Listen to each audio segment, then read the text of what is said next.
Sir, నీళ్ళు తాగండి. దొంగ మొహాలు ఎంత గట్టిగా కొట్టారో. నేను వద్దంటే లోపలికి తోసేసి ఇప్పుడు ఏడుస్తావే. అవును, నేనే ఆ పాపిష్టిదాన్ని. బంగారం లాంటి మనిషిని దొంగల పాలు చేశాను. మా ఏవండి, మీరు కానిస్టేబుల్ కనకమో ఆయన కాబోయే పెళ్ళాం కనకమో అర్థం కావట్లేదు. రేయ్, నోరు మీరే ఎదవా. పాపం కనకం సిన్సియర్గా బాధపడుతుంటే నువ్వు ఎదవ లింకులు పెడతావా? ఏవండి, మీకు దొంగలు పట్టుకోవడమే చేత కాదు, ఇంకా అమ్మాయిల మనసుల్ని ఏం అర్థం చేసుకుంటారులేండి. రేయ్, ఆయన ఏమైనా అన్నావనుకో నేను ఊరుకోను. అబ్బా, నేను మీ వైపే మాట్లాడుతున్నానండి. తింగరదానికి ఇది కూడా అర్థం కావట్లేదు. సరిపోయారు ఇద్దరికిద్దరు. ఏమండి కళ్యాణి గారు?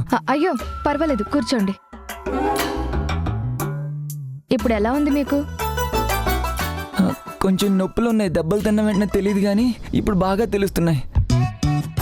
ఫార్మాలిటీస్ అయిపోతే వీళ్ళ బంగారం వీళ్ళకి హ్యాండ్ ఓవర్ చేసేస్తారా? అలా ఎలా ఇస్తారు? అది కోర్టులో ప్రొడ్యూస్ చేసి ఆ తర్వాత. కనకం, నువ్వు మాట్లాడుకో. కళ్యాణి మేడం అడుగుతుంటే నువ్వు కోర్టు అంటావేంటి? వెంటనే ఇచ్చేయి.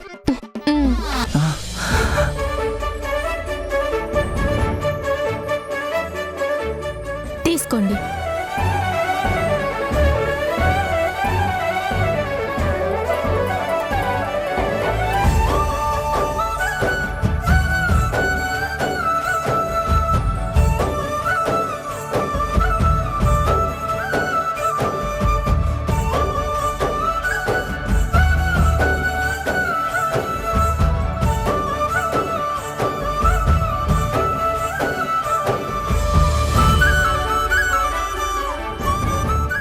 మిగతా వాళ్ళకేమో ఎంక్వైరీలు, కోర్టులో ప్రొడ్యూస్ చేయడాలు. ఈవిడ గారికి మాత్రం అవేవి ఉండవు. ఏయ్, ఆవిడ వల్ల ఇప్పుడు మనకు ఆ దొంగ దొరికాడు. ఏమండి ఎస్ఐ గారు, ఏంటి మన ఊరికి పట్టిన దొంగల పడద వదిలించారటగా?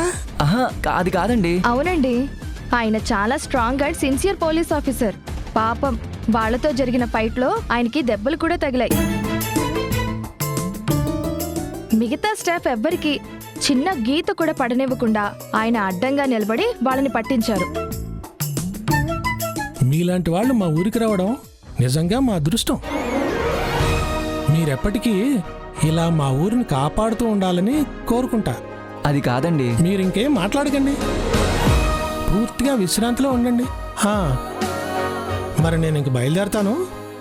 ఎమ్మెల్యే గారు వస్తున్నారు. చూసావా కనకం, కళ్యాణి గారి గొప్పతనం. ఆవిడెంత ఫైటింగ్ చేసినా అదంతా మనమే చేసామని చెప్తున్నారు. మీకు ఆవిడ గారు చేసిందే కనపడుతుంది. నేను చేసింది ఏమైనా తెలుస్తుందా ఏంటి?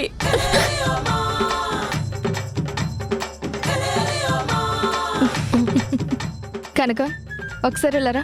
ఏం అక్కర్లేదు, నాకు తెలుసు మీరేం మాట్లాడతారో. అబ్బా, ఒకసారి ఇలా రా, చెప్తాను రా.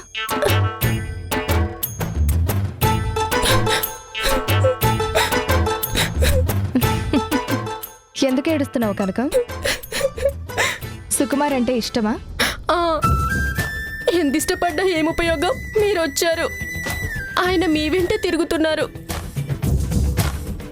మీరిద్దరూ కలిసి ఒకటైపోతారు. నీకెందుకు అలా అనిపిస్తుంది? మరి అనిపించదా?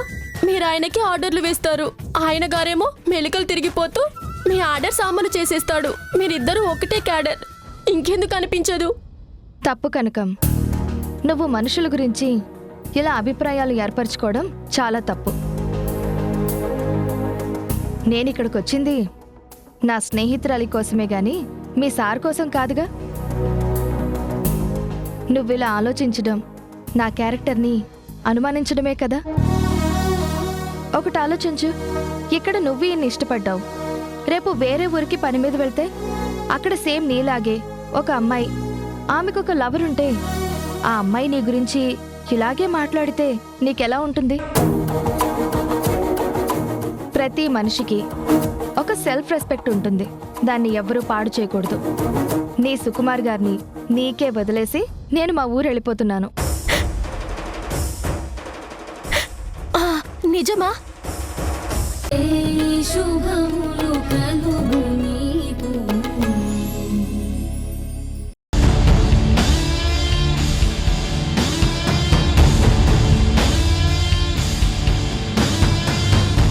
అక్క రేపు కోర్టుకు వెళ్ళాలి కదా. అవును. అక్కడ ఏం జరుగుతుందో ఏంటో అని నాకు చాలా టెన్షన్గా ఉందక్క. టెన్షన్ నాకు ఉంది, కానీ మనకి జ్యోతి అక్క ఉంది. తను ఎలాగైనా ఈ కేసు నుంచి మనల్ని బయటపడేస్తుంది అని నమ్మకం నాకుంది.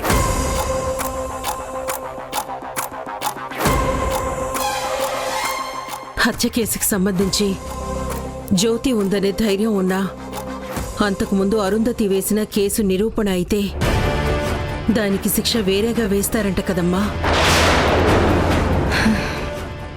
అవునమ్మా, ఆ కేసులోనే నాకు కూడా శిక్ష పడే అవకాశం ఉంది. ఏంటో మన ఇంటికి పట్టిన పేడ వదిలిపోయింది అనుకుంటే ఈ కేసులొచ్చి పడ్డాయి. వెళ్ళిపోయిన మొదనష్టపు దాంతో పాటు ఇది పోతే బాగుండేది.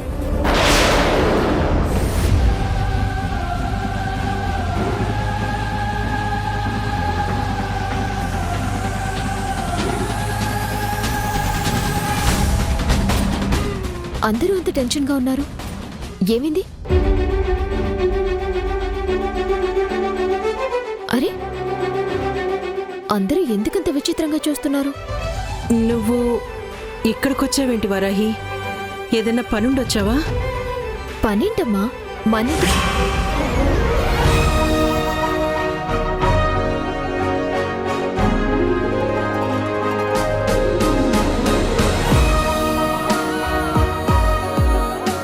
అవును, నేనిక్కడికొచ్చానేంటి?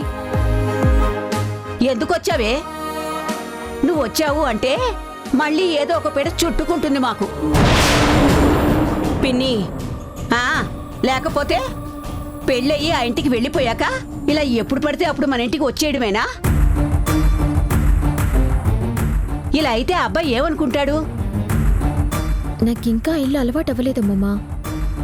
ఒకే ఊళ్ళో ఉండేసరికి అలవాటుగా కాళ్ళు మన ఇంటికి వచ్చేసాయి. అది ఏ ఆడపిల్లకన్నా జరుగుతుందమ్మా. 20 ఏళ్లకు పైగా పుట్టింట్లో అమ్మచాటుగా ఉన్న పిల్లలు అత్తారింటికి వెళ్లేసరికి అమ్మ ప్రేమ, తోడపుట్టిన వాళ్ల ఆప్యాయత గుర్తొచ్చి మనసుని గుచ్చుతూ ఉంటాయి. అందుకే ఆ ఇంట్లోంచి బయటకొచ్చినప్పుడు మనసు ఇటు లాక్కొచ్చేస్తూ ఉంటుంది. అదేమీ తప్పు కాదమ్మా. సరే, నేను ఇంటికి వెళ్తానమ్మా. ఎలాగూ వచ్చావుగా, కాఫీ తాగి వెళ్దూలే. ఆయన ఇంటికి వచ్చే టైం అయిందమ్మా. నేను లేకపోతే కంగారు పడతారు. కంగారు పడితే కాల్ చేస్తారులే, కాసేపు ఉండక్క.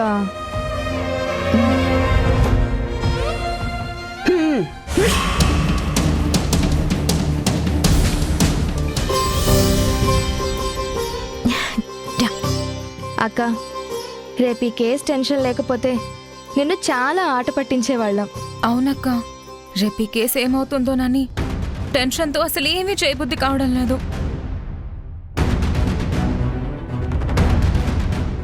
మన ప్రయత్నం మనం చేస్తున్నాం. కేస్ గురించి ఏ జడ్జిమెంట్ వస్తుందో ఆ దేవుడికే తెలుస్తుంది.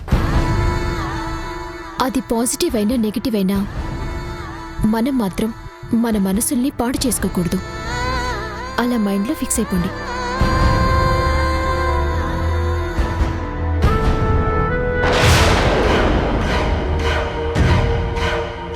నువ్వెందుకని దాన్ని చూసి అంత మురిసిపోతున్నావో నాకు అర్థం కావడం లేదు. అరే, అదేవి నీ సొంత కూతురు కాదు కదా. ఇన్ని రోజులు అంటే తెచ్చి పెంచావు కాబట్టి దాన్ని ఎక్కడికి పంపాలో అర్థం కాక ఇంట్లోనే ఉండనిచ్చావని సరిపెట్టుకున్నాను. కానీ దానికంటూ ఒక కొంప చూపించేశాక దాన్ని ఇంకా ఈ ఇంట్లో పెట్టుకుని మొయ్యాల్సిన అవసరం ఏంటి?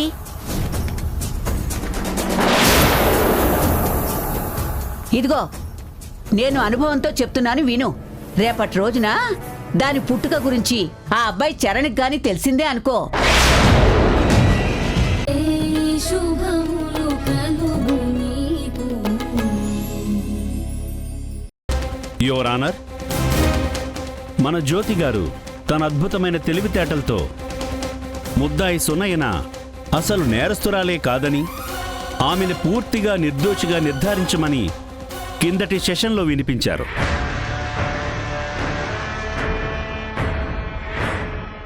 కానీ యువర్ ఆనర్, మీరు అనుమతిస్తే ఈ కేసులో ముద్దాయి సునయన ప్రణయ్ని హత్య చేసిందని నిరూపించే ఆధారాలు మీ ముందుంచుతాను your honour. Yes, proceed. Thank you your honour.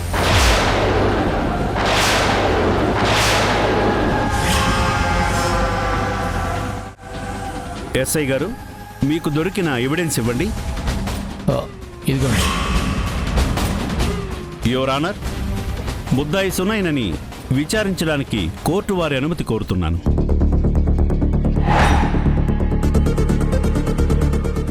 ఇదేంటో గుర్తుపట్టావమ్మా? ఇదే చెప్తావని తెలుసు. దొంగని దొంగ అని నిరూపించే సాక్ష్యాలు చూసి దొంగ ఒప్పుకుంటాడా అవి తనవే అని?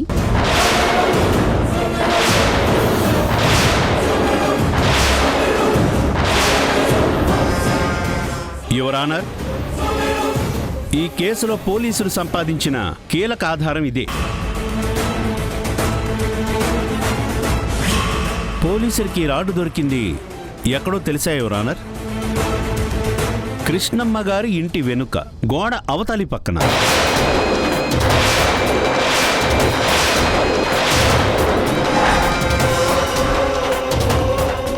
Objection your honour.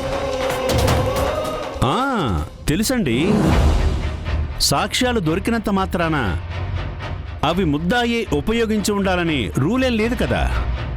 తెలుసు. కానీ ఈ రాడ్డు మీద ముద్దాయి ఫింగర్ ప్రింట్స్ ఉన్నట్టుగా ఫోరెన్సిక్ రిపోర్ట్.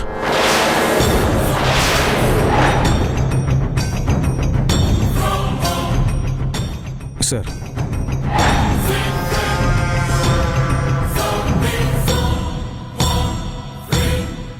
యువర్ ఆనర్, హత్య చేసింది సునయనే అని ప్రూవ్ అయింది.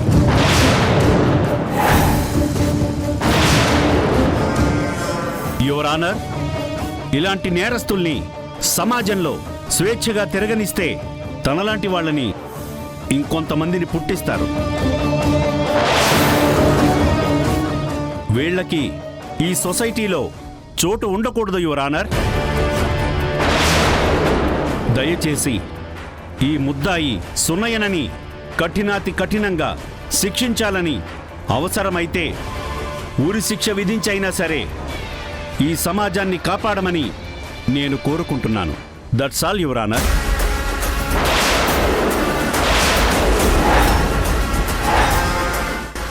అమ్మా, ఏంటమ్మా ఇది? ఆ లాయర్ చెప్తున్నవన్నీ నిజాలేనా? సునైనా నిజంగానే హత్య చేసిందమ్మా?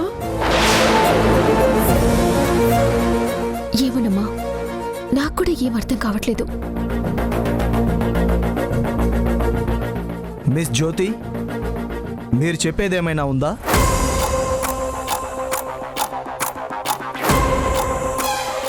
యువర్ ఆనర్, లాయర్ చంద్రకాంత్ గారు ఒక విషయం మర్చిపోయి నేరాన్ని సునైనా మీదకి నెట్టేస్తున్నారనిపిస్తుంది. I object your honour. Chandrakant గారు, let her finish. Your honour, నేను కింది సెషన్లో వినిపించిన వాదనల ప్రకారం సునైనా ఫోన్ ట్రయాంగులేషన్ చేసుంటే ఖచ్చితంగా ప్రణయ్ని హత్య చేసింది సునైనా కాదు అనే విషయం అర్థమైపోతుందని చెప్పాను.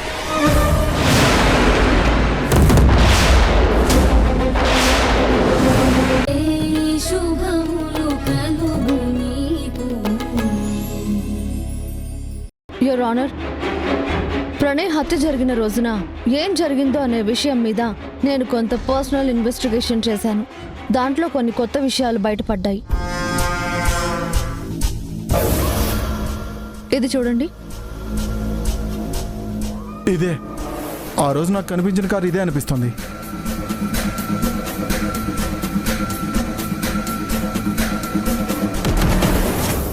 అది కృష్ణమ్మ గారింటి దగ్గరలో ఉన్న ఓ సీసీటీవీ ఫుటేజ్ యువర్ ఆనర్. ఆ కారు కృష్ణమ్మ గారి ఇల్లు ఉన్న వీధిలో నుంచి పెద్ద రోడ్డుకి టర్న్ అవుతుండగా క్యాప్చర్ అయిన సీసీటీవీ ఫుటేజ్.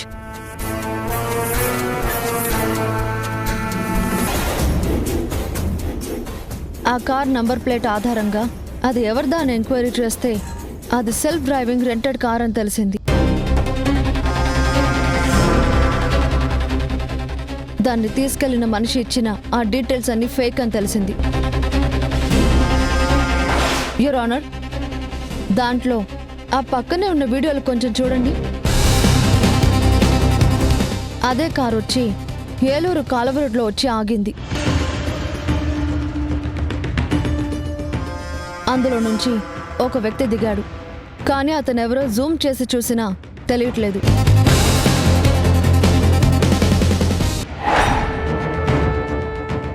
ఆ కారుని కృష్ణమ్మ గారు గాని వాళ్ళ పిల్లలు గాని రెంట్కి తీసుకోలేదు. అది చరణ్ గారి కారు కాదు అని కూడా తెలుస్తుంది. సో అదే కారు అక్కడి నుంచి పంపుల చెరువు దగ్గరికి వెళ్ళింది. I object your honour.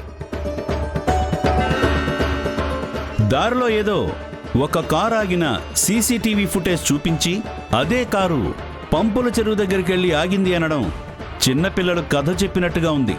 నేను ఊరికే మాటలు చెప్పట్లేదు చంద్రకాంత్ గారు. I got an evidence.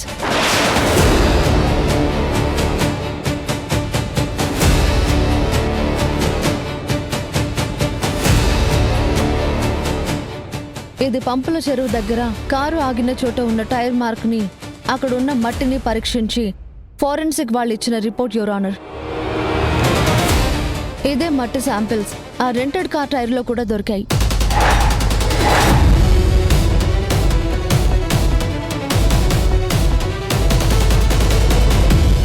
అమ్మా, ఈవిడేంటమ్మా పోలీసుల కంటే ఎక్కువ ఇన్వెస్టిగేషన్ చేసినట్టుంది. కంగారు పడకు రేఖ, సునైనాకి కళ్యాణికి శిక్ష పడి తీరుతుంది. జ్యోతక్క చాలా విషయాలు తెలుసుకుందండి. తనేంటో నాకు తెలుసు, అందుకే పిలిపించాను.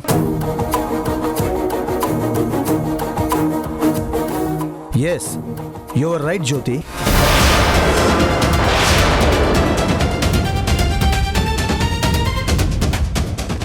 బట్ యువర్ ఆనర్, ఆ కారులో కళ్యాణి సునైనా లేరని గ్యారంటీ లేదు కదా. అది రెంటెడ్ కారు. డ్రైవింగ్ రాని వాళ్ళు ఖచ్చితంగా మూడో మనిషి సాయం తీసుకుంటారు. తీసుకుంటారు. ఆ సాయం తీసుకున్నది ఏ డ్రైవర్దో లేదంటే బాగా తెలుసున్న మనిషి అయ్యుండొచ్చు. అతను హైర్ చేసుకున్న డ్రైవర్ అయితే కారులో కళ్యాణి సునైనా వాళ్ళు ప్రణయ్ డెడ్ బాడీ కూడా ఉంటుంది కదా.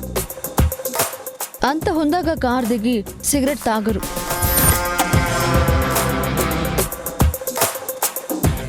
బాగా తెలిసిన మనిషి అయితే ఖచ్చితంగా కార్ అక్కడ ఆపేవాడే కాదు. అతనికి కూడా చాలా టెన్షన్ ఉంటుంది. Yes, objection over ruled.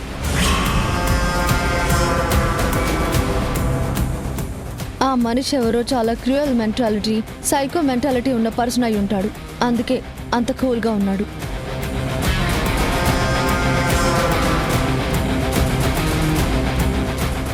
Your honour, మీరు ఆ పక్కనున్న ఇంకో వీడియో కూడా ఓపెన్ చేసి చూడమని రిక్వెస్ట్ చేస్తున్నాను.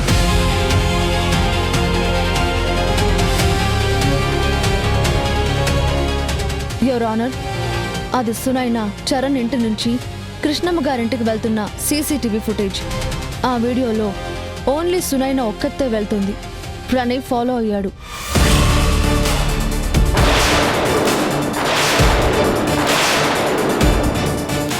అప్పుడు టైము 8:10 అవుతోంది.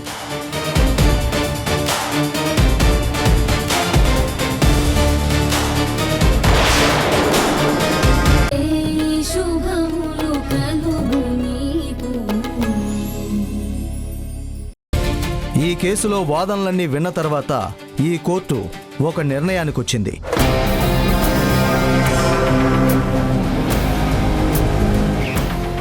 ప్రణయ్ హత్యానేరం కింద నమోదైన ఈ కేసులో కళ్యాణి ఏ తప్పు చేయలేదని నిర్ధారణకు రావడం జరిగింది.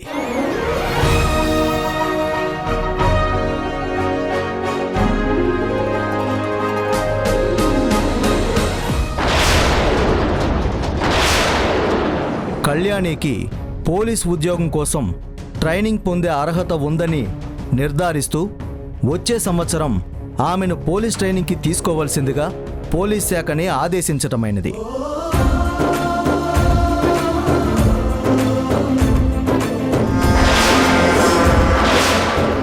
ఇక సునైనా విషయానికొస్తే ప్రణయ్ను హత్య చేసింది సునైనా కాదని ప్రాసిక్యూషన్ వాదనను లాయర్ జ్యోతి గారు నిరూపించారు. కాబట్టి సునైనా ఈ నేరం చేయలేదని కోర్టు నమ్ముతుంది.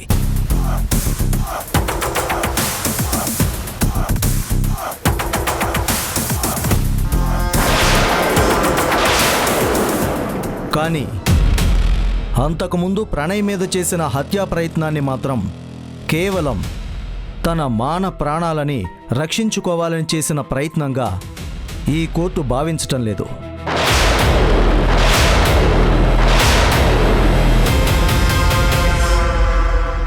మాన ప్రాణాలను కాపాడుకునేవారు ఎవరైనా ఆ నేరం చేశాక అక్కడి నుంచి తప్పించుకుని వచ్చేస్తారే కానీ జరిగిన నేరాన్ని జరగలేదని చూపించే ప్రయత్నం చేయరు. అక్కడి సాక్ష్యాలను ఆధారాలను చెరిపేయాలని చూడరు. ముద్దాయి సునైనా అక్కడి ఆధారాలను చెరిపేయాలని ప్రయత్నించింది అనేది నిజం.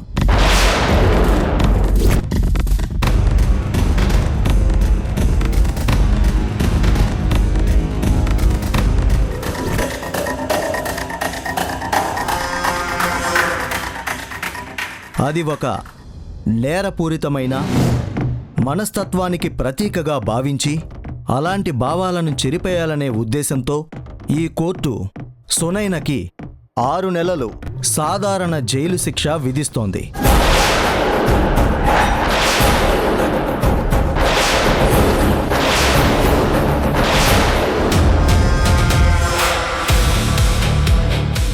అలాగే ఈ కేసులో ఫోరెన్సిక్ రిపోర్ట్లని ఫ్యాబ్రికేట్ చేయడానికి ప్రయత్నించిన వాళ్ళెవరో తెలుసుకోవాల్సిందిగా మరియు ప్రణయ్ను హత్య చేసిన హంతకులు ఎవరో కనిపెట్టవలసిందిగా కోర్టు పోలీస్ శాఖను ఆదేశించటమైనది.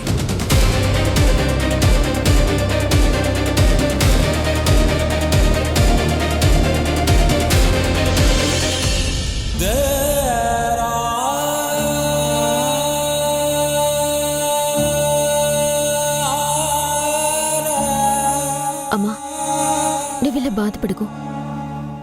మనం చేయాల్సిందంతా చేశాం. అత్తయ్య, మీరు ఇలా బాధపడితే ఇదంతా నా వల్లేనేమోనని నాకు బాధగా అనిపిస్తుంది.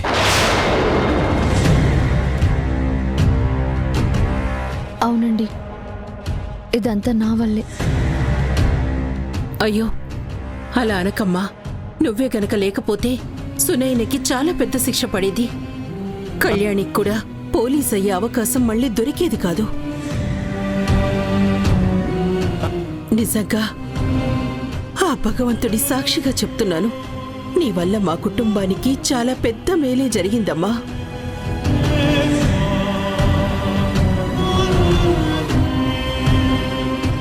అమ్మా సునైనా,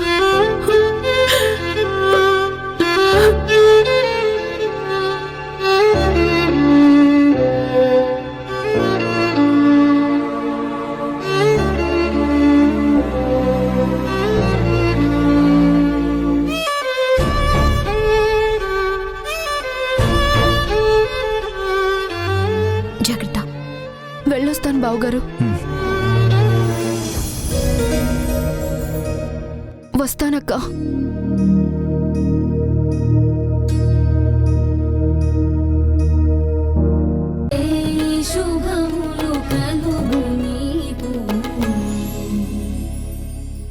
అంటే ఒక మగాడు ఆడపిల్ల మీద పడి రాక్షసుల్లా ప్రవర్తిస్తుంటే చేతులు కట్టుకుని జీవితాన్ని నాశనం చేసుకోవాలా?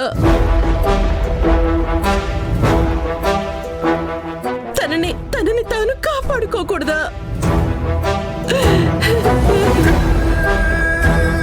అమ్మా, కొన్ని పనుల్ని చట్టం ఒక్కోసారి ఒక్కో రకంగా చూస్తుంది.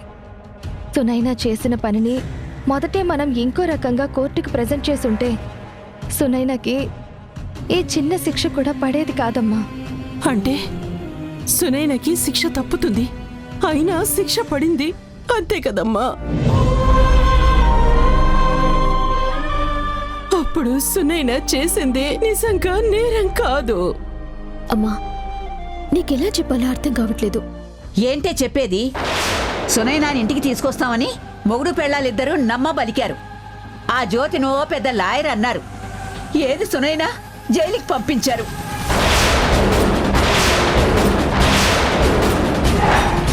పిన్ని, నువ్వు వాళ్ళనంటావేంటి? అల్లుడే గనక జ్యోతిని రప్పించకపోయి ఉంటే సునైనకు మొదటిసారే కోర్టుకెళ్ళినప్పుడు పెద్ద శిక్ష పడిపోయేది. అప్పుడు మనం కనీసం ఊళ్ళో మొహం కూడా చూపించుకోగలిగి ఉండేవాళ్ళం కాదు. నానమ్మ గారు, సునైన గురించి మీరెంత బాధపడుతున్నారో నేను అర్థం చేసుకోగలను. తన్ని శిక్ష నుంచి తప్పించలేకపోయినందుకు నాకు చాలా బాధగా ఉంది. కానీ జరిగిన దానికి దొరికిన సాక్ష్యాధారాలను బట్టే జడ్జి గారు శిక్ష వేస్తారు. అందులో ఎవరైనా చేయగలిగింది ఏమీ ఉండదుగా. బాబు, నువ్వేమీ అనుకోకు. మా పిన్ని మాట్లాడిన దానికి నేను క్షమాపణ చెప్తున్నాను. అయ్యో అత్తయ్య, ప్లీజ్ మీరు అలా మాట్లాడకండి. ఏదో బాధని గుండెల్లో దాచుకోలేక ఇలా బయట పెట్టుకుంటున్నామే కానీ జరిగిందేంటో తెలీదా? ఏదైనా మన తలరాత అంతే. సరే, ఇంకా మేము ఇంటికెళ్ళొస్తామమ్మా. అత్తయ్య, ఇప్పుడెందుకు? ఇక్కడే ఓ 2 రోజులుండి మనసు కాస్త కుదుట పడ్డాక వెళ్ళొచ్చు కదా. అవునమ్మా, ఇంత బాధలో మీరు ఇంటికి వెళ్ళి చేసేదేముంటుంది? ఇక్కడే ఉంటే నాకు కొంచెం తోడుగా ఉన్నట్టుంటుంది కదా.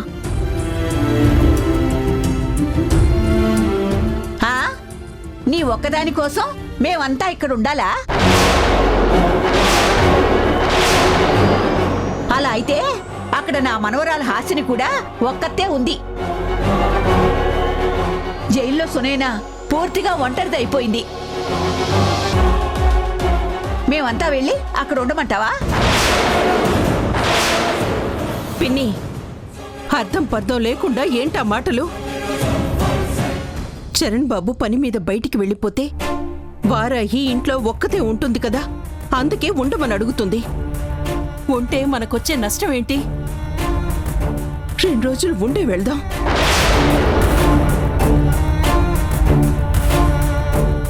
ఇప్పుడు ఇంటికెళితే నాకు హాసిని సునైనల పుట్టినరోజు విషయాలే గుర్తుకొస్తాయి. అప్పుడు ఇంకా బాధేస్తుంది.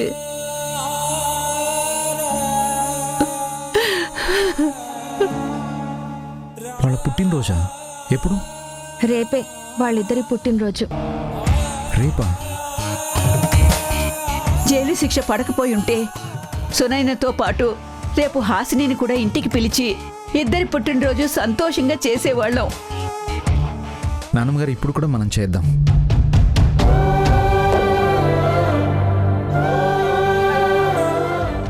అవునండి, రేపు ముగ్గురు హాసిని దగ్గరికి, ముగ్గురు సునైన దగ్గరికి వెళ్ళి కేక్ కట్ చేయిద్దాం.